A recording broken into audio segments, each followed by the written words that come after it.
Minister, how can we make affordable energy for the residents of Ontario? Because we know that province is also facing the issue of meeting surging energy demands and electrification.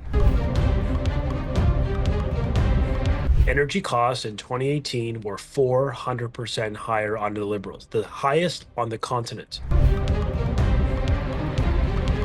Inflation is high. We know the Canadians are struggling, so their energy bills are also quite high. So, what government can do to reduce these energy bills? It's very sad because I think we could all point to examples, particularly of seniors who were driven into energy poverty because of the Liberals.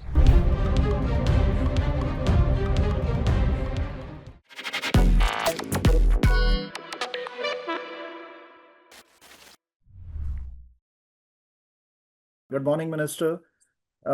Minister, since federal government has announced this nation building projects, and the question is in regard to the mining, we know here in Ontario the mining permitting process is very slow and complex, and which creates quite a big number of delays and debtors investment also, and also there is a shortage in this sector. So how Ontario government is fixing this issue? Such an important question. We can't just focus on the energy side. We need to make sure that the mines, critical minerals, and the roads to enable the Ring of Fire are part of the federal government's priority list. And it was not in the first tranche. So we are disappointed that the Ring of Fire road was not prioritized. We're asking for $1 billion to build the all-season road. But look, as I've mentioned before, we are not waiting on the feds to move. We announced an investment to build the road into Northern Ontario just a few weeks ago into the gateway of the Ring of Fire. Greg Rickford and I made that announcement. My point is, colleagues, we can't afford to wait, and we're not in Ontario. Our premier is determined to get things done. But we do need the feds if we want to go big. And large-scale nuclear and the Ring of Fire, as I mentioned, are two examples where we need them to be part of the solution.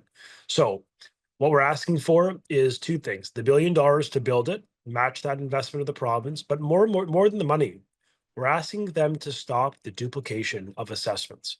We have an EA in the Ring of Fire led by Indigenous nations. The feds, doing what they often do best, which is slowing projects down, announced their own EA on the exact same project, frustrating the Indigenous communities and the province because we can't afford to wait. Every day we delay, the Russians or the Chinese who've cornered the market win, their workers, their economy.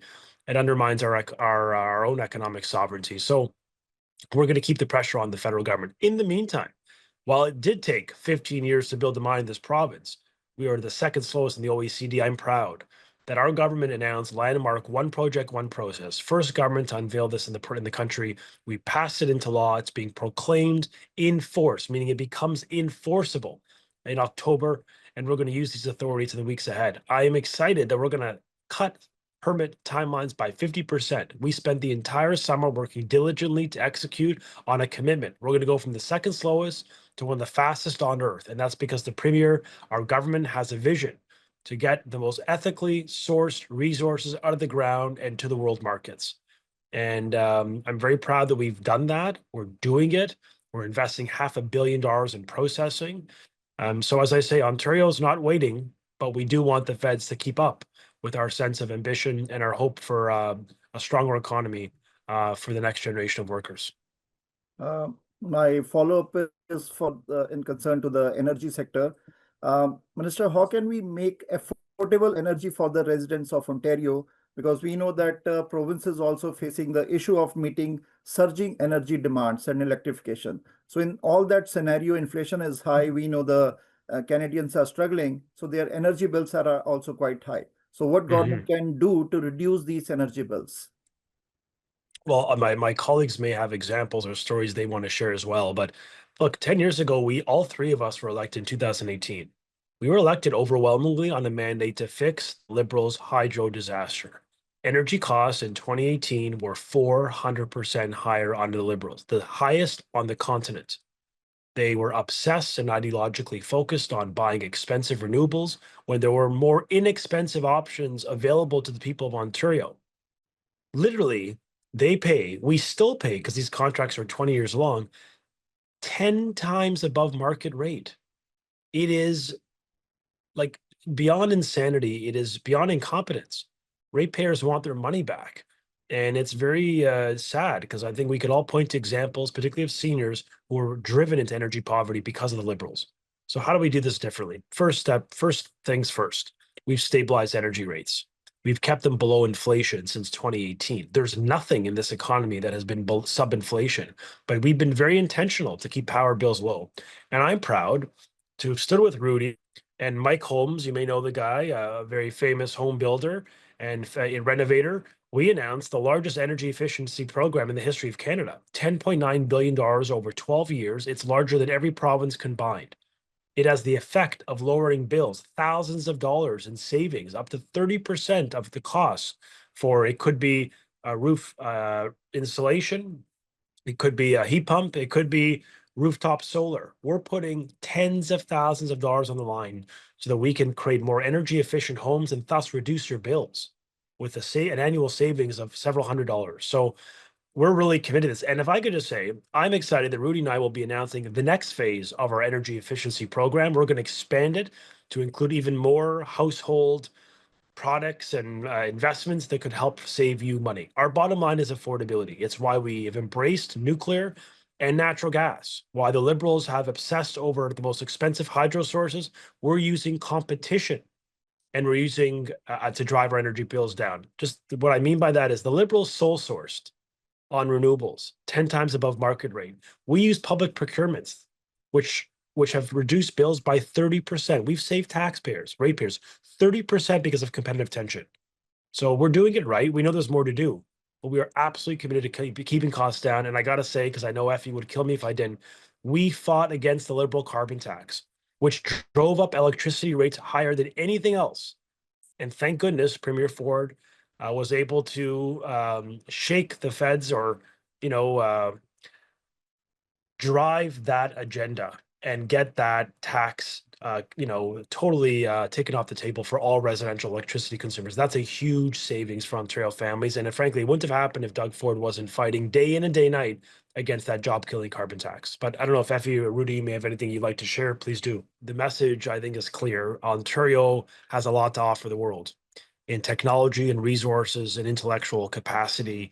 We've got it all in this province. And we are taking that positive message to the world to create jobs and to safeguard our economy from very real risks abroad, both from the US, from China, and from changing markets and rising instability in the global economy. So I don't have much to add because they have very effectively communicate the key takeaways. But if there's one I want to lean into that Rudy and Effie both mentioned, it's the federal government.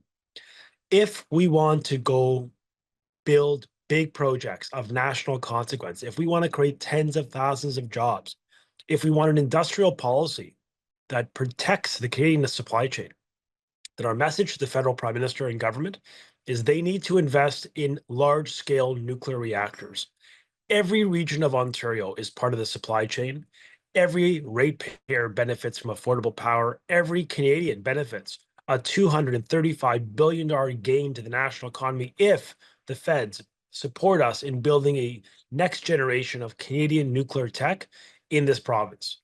You remember CANDU.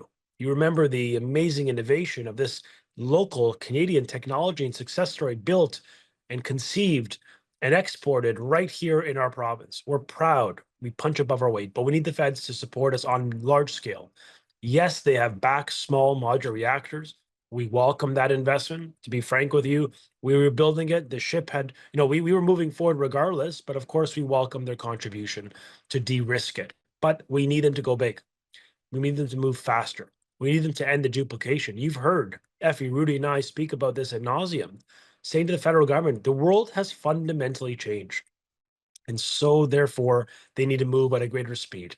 And that's why we're calling for regulatory reform, the elimination of the clean energy regulations. We're calling for the impact assessment law to be streamlined to 2 years, down from 5. 3 years longer than the UK or the French could do major assessments on nuclear. What we need the feds to do is wake up to the new reality we live in and move with a greater sense of true bias to action. And that's what we're calling on the federal government to do. We have a constructive relationship with them, but look, at the end of the day, we are going to fight for Ontario families and businesses in this economic war, and we need the feds to support us to do the big things. $235 billion, 10,500 jobs. That is nation building. And all roads lead through Ontario. 50% of GDP rests in our province alone. So we're going to keep the pressure on the federal government and the federal Liberals to act with greater sense of speed and, frankly, more ambition. These first 5 projects are a start, but it's certainly not enough if we want to meet the moment of self-reliance. So with that, I appreciate this. The provinces and territories are aligned. There's intergovernmental harmony. We all want the feds uh, to reform their bills that are holding back investment and, frankly, setting back our economy. When we've got to be competitive, we've got to be faster, we've got to be more nimble, we've got to be more market oriented. It cannot take a decade just to do an assessment, 15 years to open a mine when we can do it in 7 in the industrialized democratic world. I'm sorry. Our premier and our team here, for Effie, Rudy, and I, we are unapologetically going to be a challenge function to this country to move quicker in order to safeguard our jobs and to help take a piece of that market from critical minerals to nuclear. And I believe very strongly that there's unanimity amongst the premiers to the feds. Where there's intergovernmental discord is that the feds, while they're saying the right things, have yet to do anything. So we need them to now to demonstrate that they're the actions behind their words. So far, often they say things on speed and nation building and red tape reduction that we like. But it's words are not going to create a job. Our regulatory environment will create a job. And right now we have the most burdensome, duplicative regime that has killed $40 to $50 billion of investment in our country in the resource sector alone. Capital is fleeing because of federal laws that undermine confidence. If you can never get to yes, it's never-ending assessments, consultations, and reviews. Look at what the Enbridge CEO said. They put billions of dollars in the U.S. market because they didn't have certainty on Canada. That is a shameful admission that the system is not working, especially when we see young people out of jobs. How can it be true that there are jobs without people and people without jobs in this country? So we have a plan. Keep the pressure on, work with the feds in good faith, but keep building, keep investing. And that's why Ontario's Integrated Energy Plan commits to building 15,000 megawatts of net new power, the largest nuclear reactor in Port Hope, 10,000 megawatts. The small modular reactors, the hydroelectric fleet entirely being refurbished, plus net new. So we're doing everything we're doing what we've got to do in the province, but we do need the feds to play a role. And to your point, I think we're broadly aligned on the intent. We just need them to execute.